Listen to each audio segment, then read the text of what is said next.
এরা আবার নাকি মুসলমান, নিজেদেরকে মুসলমানিত্ব দাবি করে, নিজেদেরকে মুসলিম ব্যবসায়ী হিসেবে দাবি করে, অথচ রোজার সময় আসলেই দেখা যায় যে এখান থেকে 10-15 দিন আগে বা এখান থেকে 3 দিন আগে, অর্থাৎ রোজা শুরু হওয়ার 2-3 দিন আগে যে জিনিস কম দামে কিনে মজুত করে রেখেছিল সেই জিনিসই প্রথম রোজা থেকে আগুনের দামে বিক্রি করে, চড়া দামে বিক্রি করে।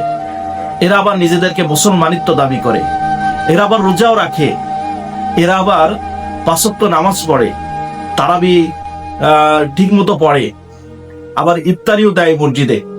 এ সকল ব্যবসায়ীরা আগের দামে কেনা জিনিস প্রথম রোজা থেকেই তারা চড়া দামে বিক্রি করে। একবার চিন্তা করতে পেরেছেন যে রোজার মাস আসলেই বেশি নিতে হবে, অপেক্ষা করে যে রোজার মাস আসলেই বেশি নিতে হবে, এর জন্য তারা অপেক্ষা করে, অর্থাৎ আগে থেকে কিনে মজুত করে রাখে কম দামে এবং রোজা আসলেই সেগুলো 3 থেকে 4 গুণ দামে বিক্রি শুরু করে। এরা আবার নামাজ পড়ে, নিজেদেরকে মুসলমান বলে দাবি করে, আবার টুপি মাথায় দেয়, দেখবেন টুপি মাথায় দিয়ে ব্যবসা করে, টুপি মাথায় দেয়। আবার দেখবেন তারাবিতে সবার প্রথম কাতারে, আবার দেখবেন রোজাও রেখেছে, ইফতারি করছে, আবার মানুষকে ইফতারিও খাওয়াচ্ছে। অথচ মানুষের উপরে জুলুম করে এ সকল ব্যবসায়ীরা তাদের পকেট ভারী করছে।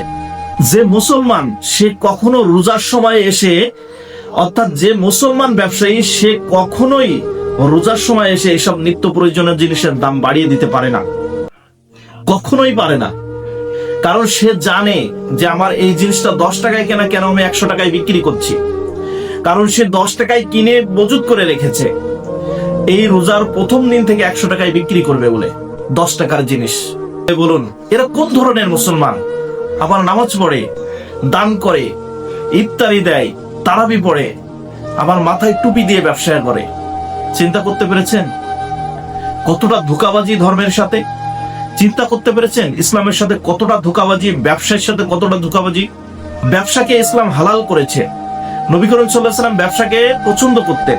দেখুন প্রথম রোজা থেকেই এই সকল মুসলিম ব্যবসায়ীদের দাপট দেখুন, কিভাবে তারা মানুষের পকেট কেটে নিজেদের পকেটকে ভারী করছে। এরা আবার মুসলমান। ধন্যবাদ সবাইকে।